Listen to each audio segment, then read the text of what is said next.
All right, folks, we finally made it to the finale episode of The Baby. This is episode 8, The Possession. And, I was going to say it last week, but I'll say it now. And I know it probably won't have any type of credibility to it, but I swear, as much as I've been talking about the whole supernatural versus practical seesaw of horror, I knew I confirmed it last week, but this week it's obviously very evident to everybody that this whole supernatural thing that the baby was doing wasn't so supernatural, but it was a possession of a sorts where the host was the one conducting these brutal acts of violence. And man, did we get it in very unexpected ways. But yes, we see the baby takes possession of the mother and makes the mother goes out on an onslaught of killing.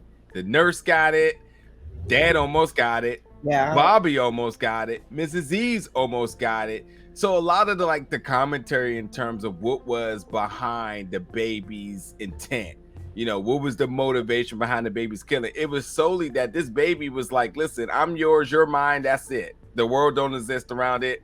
So that's what it's going to be. That and a whole bunch of other things in this episode. So Zero, I to be honest, I'm down to go in any direction in this one too, because there's a lot that went on here. And I think sheesh. Yeah. Well, to start, I love the whole apartment sequence when first dad comes in, then Bobby comes in, then Miss Eves comes in. Really good. And I even like how the flashes before, they don't actually show the assault happening. You just get a flash of Tasha's face just to, make it clear that she's the one being possessed by the baby. It's not, mysterious overcoming. It's a straight up possession. I think making you do these things. I will say I was a little confused as to how Bobby knew so quickly that this was happening. Maybe just a blind trust, and she, doesn't have any other direction to go in. So she's like, I'm fully invested in this now. I know this isn't you. Brutal though, by the way, with the bag over the head. Yeah. Brutal. I was gonna ask you, did you instantly thought or think that sort of, I almost said dream sequence, but Natasha said get out of my head. So did you think he was implanting ideas, or did you think those things were actually happening the first time around? First I thought it was just one of those visions. Visions. Because he was giving them, Miss Eves, Tosh, and maybe some other people, the visions, and also just implanting thoughts in their head. So I didn't think it was actually her at first. And then through context, then you actually realize that it's a straight up possession, like this whole time. But I was, now it has me thinking about the other kills. I might have to later on just go back and watch and see how that could have happened, but just from a different perspective, maybe. But I didn't know until I knew. I will say on that note, I do feel like there will be some continuity issues upon going back. There's a couple of things in this episode, obviously something we talked about last episode, that seems to be working and driving on short-term memory. And I'll talk about it in a little bit, but let's kind of go through the episode a little bit. And I really love how the synopsis uses the word surreal horror. A young woman's life becomes a surreal horror show when it unexpectedly ends up with a baby. Obviously, this young woman that they're talking about is Natasha. So Natasha's in full-blown mom mode, swagged out mom gear and everything. I mean, for real, you see how the outfit changed? Yeah, everything. Whole style. She's fully immersed in the mom life. And I think a testament to the writing here, on a good note, that when you kind of look at how the sort of say the duality between the first episode and the second episode, how things are coming full circle, how the first episode was more or less her apartment being the spot, to hang out at, come drink, let's do what they got to do. This is the link up spot. Everybody has a friend that has that. Now the apartment is in full blown child proof mode. Yeah. Everywhere you look is some child stuff going on here, and so seeing how like the transformation into her becoming a mother is telling to that sense. And she makes it very clear, like, listen, she's not leaving the baby's side. The baby is like, you're not leaving my side. Even when they go to see the nurse or whatever, to get his checkup, I mean, you even kind of see Natasha with like supernatural speed, where she's just like, hey, don't touch that baby, Yeah, So yeah, things yeah. are getting kind of crazy. And initially you're like, all right, well, the baby's still doing his victim thing, and it's got the nurse being thrown out the window and whatnot. She even Right. forgives the baby and says it's not your fault. That right there is a moment, because considering now that we know that she's actually the one doing it, but she's saying she's being possessed.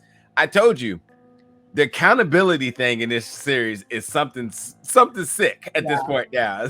Like, people just passing off accountability in any direction that makes them feel happy. It's just like, and it's weird because, like, obviously Natasha is sort of in the know of what she's doing, because even when Bobby came in, she's like, I can't control him, leave. In Yeah, this thing. yeah. And so she's aware that the baby can't possess her. She's aware that they've connected, the moments of her trying to go to sleep, the moments before when they had the joint pain. So she's aware, and there's been little proofs for us to kind of get to this point of saying, like, oh, it is truly a host and what do you call it, a host and leech sort of dynamic kind of going on here.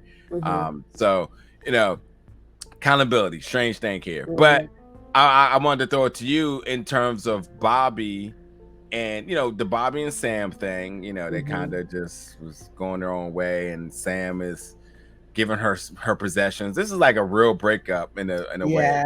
Very, very, very what do you say? A very, very I'm not gonna say sporadic, but it was impulsive. There we go. Very impulsive. There's no reason for them to break up. But it's clear that Bobby has a lot of trauma. Like, she's coming to light that, like, hey, my mom wanted me here because I was supposed to make people happy. That's a lot to put on people. I think that's a good moment for her to have right there. Then I think Sam, more or less, even in an effort of not being seen, is still supportive, because it says, this hurts me painfully to see you want something so badly and it not be me. And you know what? That line hit. It really freaking hit. And that just makes sense as out of everything. I mean, it's this obsessiveness forever. And you're really not really pointing that obsessiveness and breaking it up into equal parts. And that's definitely not healthy. So although, like I said in our review for last week, I want them to stay together for selfish reasons, which at the very end of the episode, it looked like, there's still hope for them. But I'm definitely going to be Team Sam, because it's Team Sam, because it's true. I think that there was like ultimate facts in that statement, and maybe I didn't realize, but that line really, really hit hard. Oh, for sure. And with that, she says, listen, there's something definitely going on with your sister, so you might want to start there looking for the answers that you have. And I mean, again, going back to Sam, I think that's a very responsible and loving, almost empathetic advice to her, where she's just like, I know we have problems, but I'm not saying that you need to work on yourself, but I'm also saying, like, you probably got bigger things to worry about than just us right now. So I'm gonna back off of this for a second, and I'm gonna let you do what you need to do, because, like, you got this inner conflict going on here, then you got these surrounding thing that everybody can see going on with your sister, yourself, and now your dad is involved there too, which is like, all right, this is the first time you three have been together in a while, as we know. So especially at the dynamic of them finding out more information about their mother and how their mother and their dad's situation went about. So, like, it's a lot minus the baby, but then plus the baby when you think about everything that's going on with them, So I like I said, Natasha's in full blown mom mode, and it's a complete 360 since episode 1. But here's the tidbit here. Now, again, we've been trying to label what is up with the baby. What is this baby a manifestation of? And it's a manifestation of our fear of being unloved. Yeah. Now that was intense. That Now that is the hardest pill to swallow. Yeah. Honestly. Because that's terrifying. And you know, I think everybody can relate to that. Whether Yeah. it being from like a child to parent perspective, or like in Bobby's situation, or in Sam's situation onto Bobby, which is breaking up their relationship, or it could be, versus a sibling, it could be a significant other. I think everyone has had that fear before, so that's just in general Yeah. hard pill to swallow. Hard pill to swallow. And that makes a little, or actually a lot more sense than our previous theories about the baby. um Definitely not. All right, so we thought that we were at the conclusion last episode, right? Tasha's like, I know what I gotta do. I gotta go full mom mode. It's the only way. I gotta give it what it wants. And that's still not enough, because now it has what it wants, and it's Mm-hmm. just taking that to the next level, which Yeah. nobody can even touch it. You can't even Yeah. go get a checkup. Your dad can't even come through. You have to abandon all of your relationships, which is looking more like Bobby now, right? Just complete tunnel vision on what Mm-hmm. I want, and that's the only thing that will make me happy, which is complete entire attention on one thing, which is kind of evil now that you think about it, in that way. Um, dare I say, that's red flags, huge red flags. This baby is like literally a not walking, crawling Yeah. vision of a red flag, Yeah. which makes sense. Um, and I am a little disappointed, I will say. Well, all right, there's two sides to this. I'm happy now that I get to remain on team evil baby. And so this baby is like no longer a victim, because this baby now is just like a physical representation of something that just like eats humans alive up Yeah. here in our Yeah. brains. So now I can still be anti-baby, which is everything is okay. But I am disappointed. And I think the resolution of how they thought they were able to deal with the baby, which is Mrs. Eve throwing herself off a cliff, and I like the whole full circle thing of that, because we saw that once with the mother before. She's jumping into the water now, and it's kind of like, oh, Mrs. Eves can finally be with Helen, and then the baby just kind of sinks. Obviously, we're horror heads, so we know that this is not the end. Um, Yeah. Nothing is like that too good to be true. Um, but I was a little disappointed just thinking back on all of the theories that you and I have had, that the characters in the show have had, on how to deal Yeah. with this. Yeah. And it seemed just like a little rudimentary, just like, oh, let's just, like drown it. I mean, Yeah. I think we tried to just get rid of it maybe like 4 episodes ago, and you came to the conclusion that that wasn't going to work either. So why is this the conclusion now? And clearly Right. it didn't work, but it was enough for the characters at least, to detach themselves from the situation. Mrs. Eves can go travel the world. Tosh can rekindle her relationship with her friends. Bobby can work on herself, and maybe eventually down the line get Sam back into her life. But I mean, it's clearly not the end. Maybe that says something, that this fear and like this kind of evil way of thinking never actually goes away. You just kind of have to distance yourself from it. It's a good point. Maybe Yeah. I'm just trying to make sense of it here. Yeah, I mean, I think to kind of look through a symbolic lens, Mm-hmm. or metaphorical lens is definitely important. I think that's a running theme in it. But yeah, I have a lot of questions. You hit so many different things I wanted to kind of jump on. Yeah, I felt it like it was a little lackluster in terms of the execution as to what is going to solve this big evil. Mm-hmm. Because it starts to make you go back and wonder, much like you were saying before, kind of want to go back to evaluate the different depths and whatnot. let's just start with all the mothers. So you mean to tell me for generations that no one else said that, hey, maybe I can take a chance at trying to kill this? We know Mrs. Mhm. Eves clearly has tried to figure out ways in all different spectrums. So whether she actually tried to kill the baby before, whether we seen it, whether she said it or not, we can assume that she definitely has thought this. She had Mhm. no issue, and I know like her journey has switched lanes tons of times. They went Right. to like Helen. Okay, Helen's gone, then Jack, and now the baby and whatnot. But also, she's just been tracking the baby because maybe she felt the baby would get her back to Helen. So maybe she's been either trying to help the baby or whatever it may be. But ultimately, she's been intervening with the baby. So how come the babies never went after her?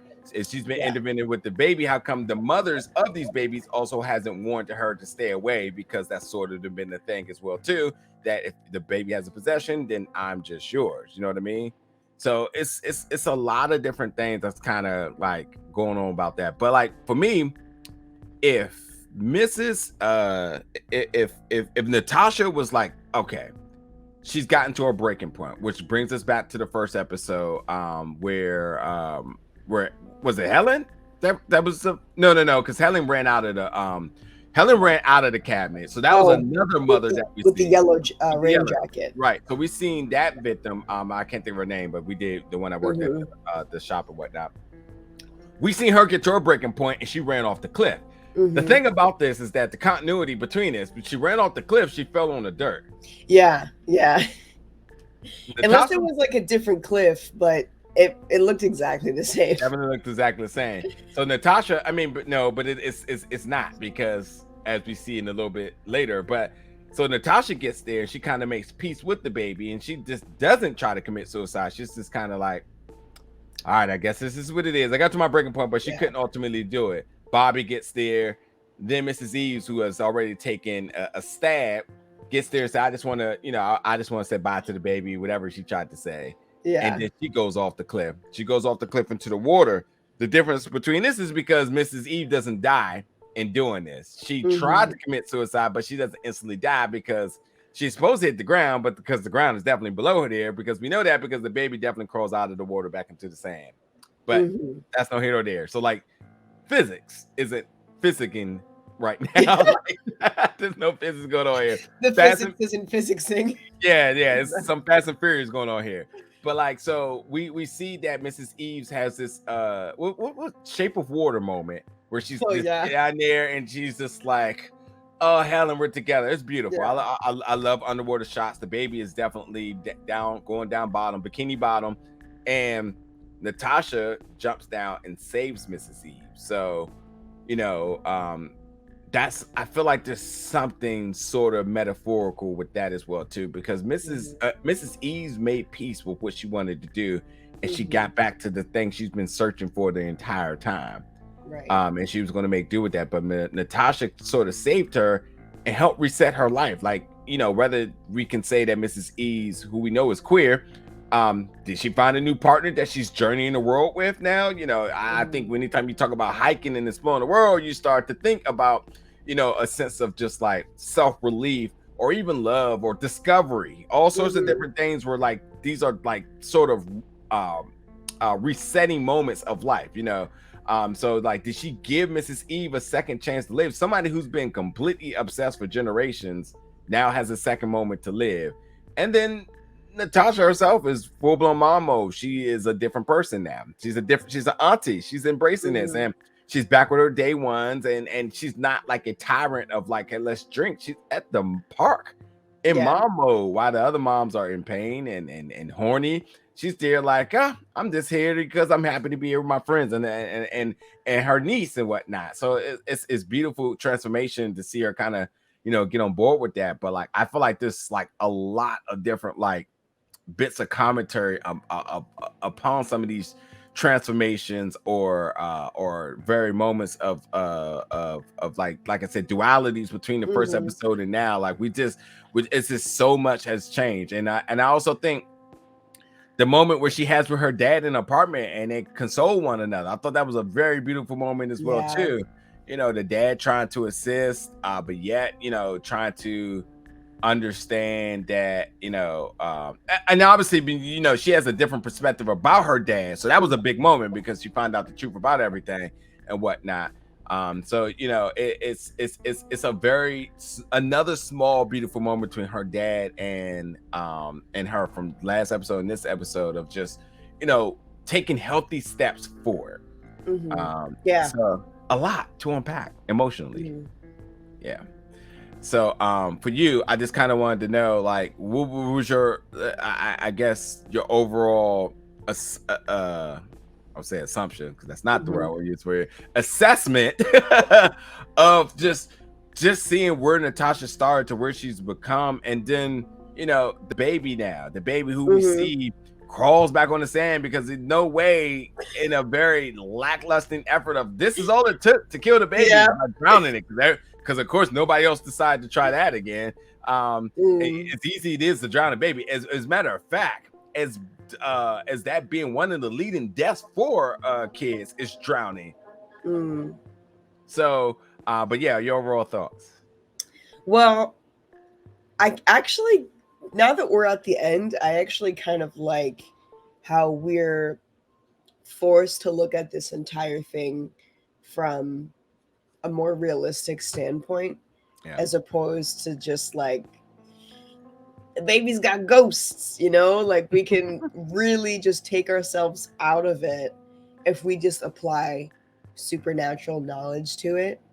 But I do appreciate, and I kind of think that this show is forcing us to think about it in a more realistic way. One, to make it make sense, and two, it's also scarier that way. Um, Scarier, like that real life horror that we talk about a lot. Mm-hmm. Um, and it's definitely not something that I'm used to, but it makes you think harder because this is something that scares us, like everybody, like nobody's exempt from this.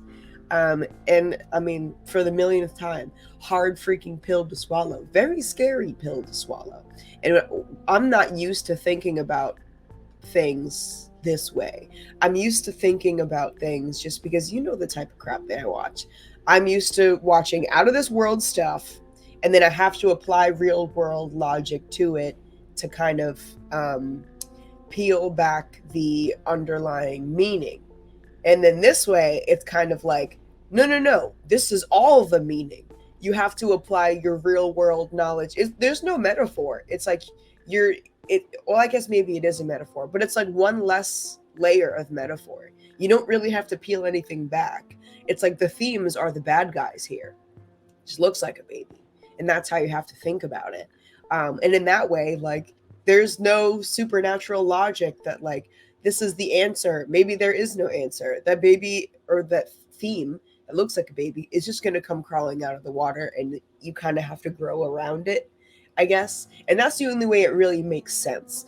But that is different for me. And I do like it because it's a little challenging. And it's funny. Now I'm just thinking about all of our theories that we've had in the beginning. We're like demons, cults. There's a reason. But the reason, albeit still very terrifying, as much as cults are and demons are, maybe a little bit more because we have to deal with these things IRL. It's different, and it made me think, and it's actually a little bit more scary, I think. Yeah. Yeah.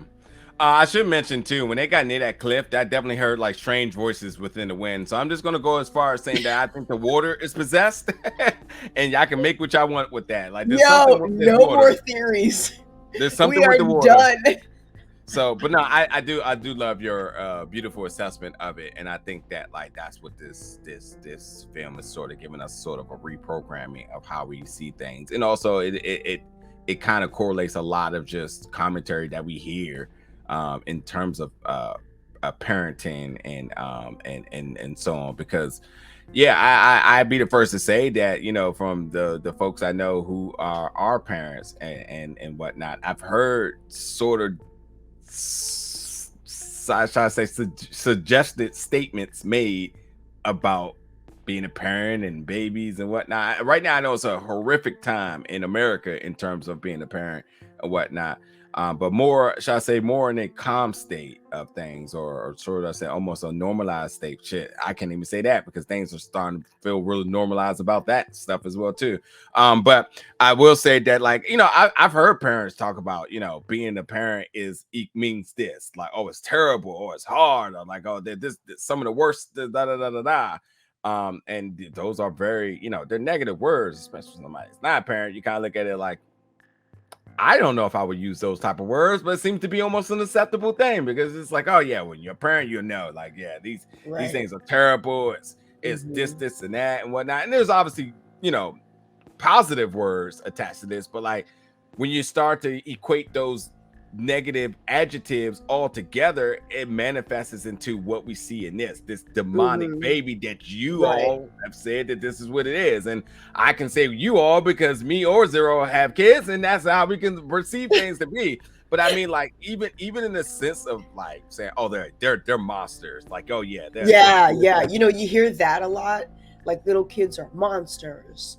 And then Mhm. you also hear like, you have a baby and then you just throw your life away, or like this baby's gonna like take over your life. And Yep. now, like in this show, like literally you're seeing this baby, I mean, more or less take over your life, but like literally possess you, turn you Yeah. into a different person, which is like true. I mean, Mhm. obviously dramatized for television, but that's real Yeah. life shit. Yeah, and last thing I'll say too is that, like, one thing I'm just not a fan of, but I mean, it's, again, for me looking from the outside in, is that like parents always like to equate decisions based on their baby in terms of like their accountability or sort of level of responsibility towards others, in terms of just Mm-hmm. like, and like I call it what it is. Like, you hear this all the time. The folks that be like, oh, I can't come into work today. Why? Oh, well, the baby was sick, so I couldn't do it. And Yeah. sometimes there's truth to it. Sometimes there's not.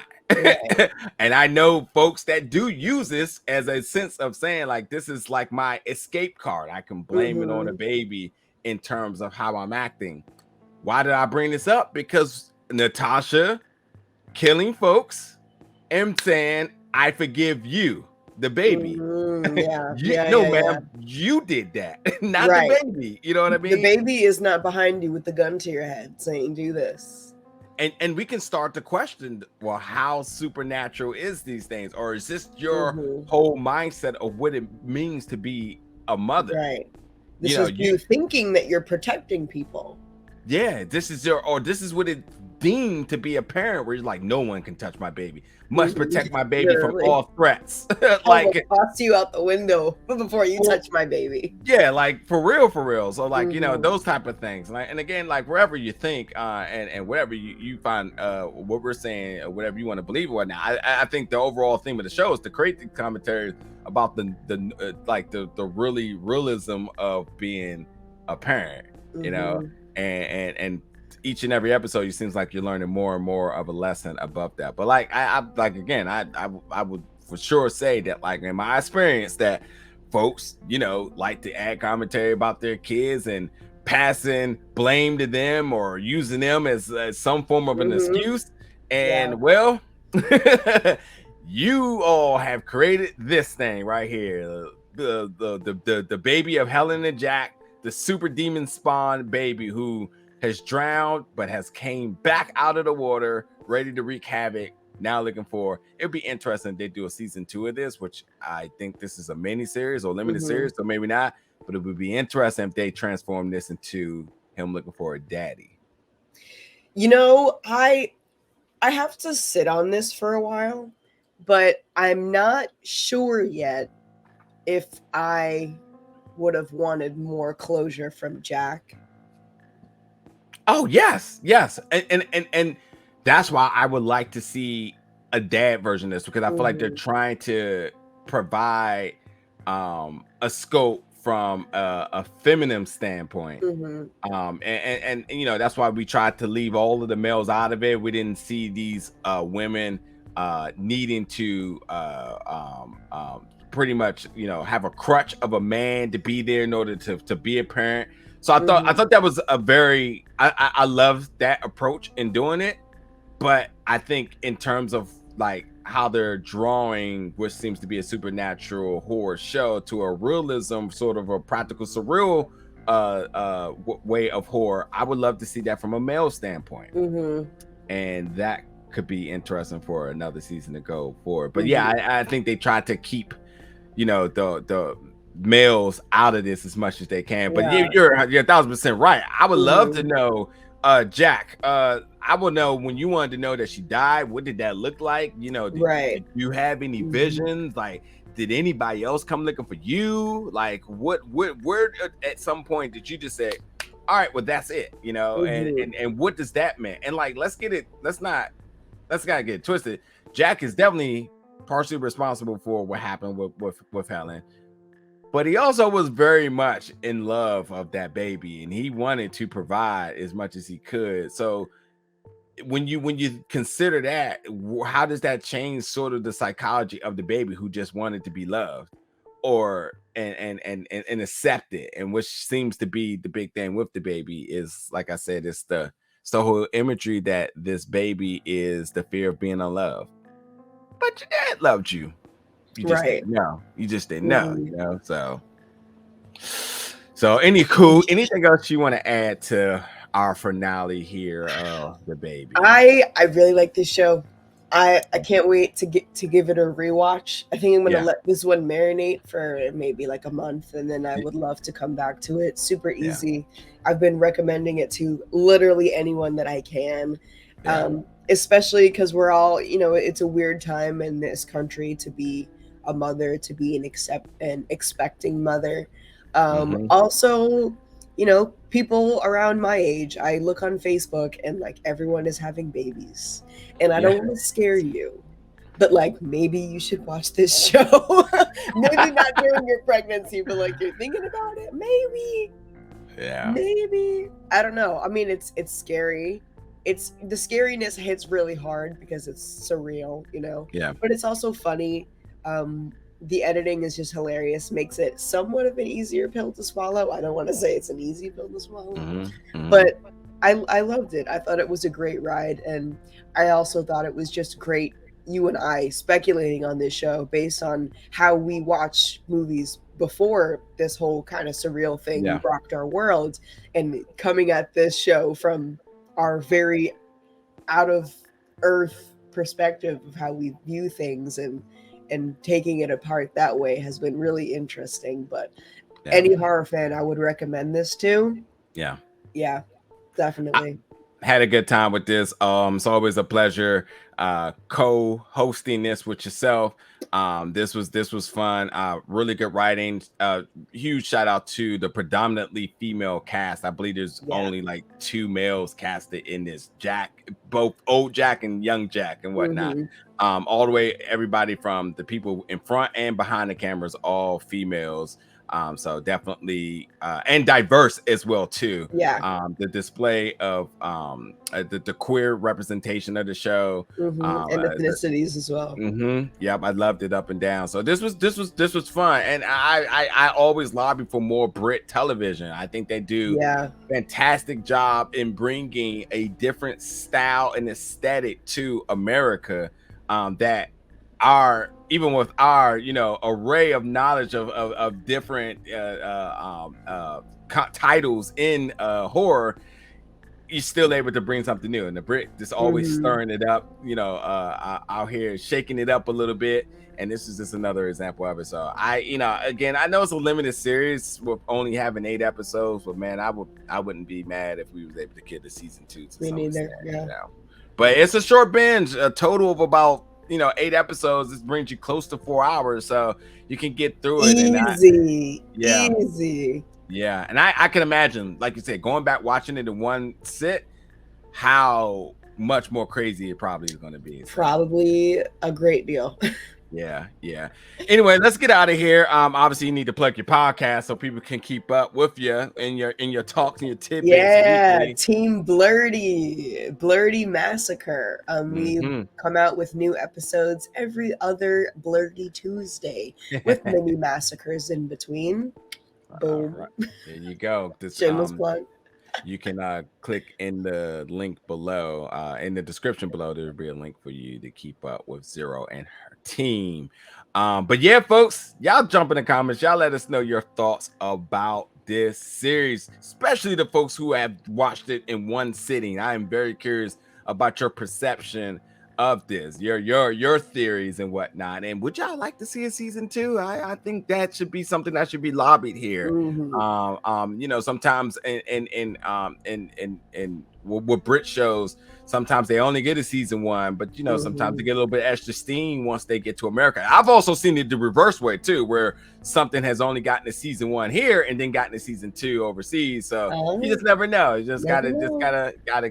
gotta grow the fan base, and people gotta support. And I think this is one people should check out. So, but yep, folks, jump in the comments, let us know your thoughts about it, and stay tuned for more movie reviews, television reviews, and all that sorts of stuff here at Big O Belt Media. Thank you so much for tuning in.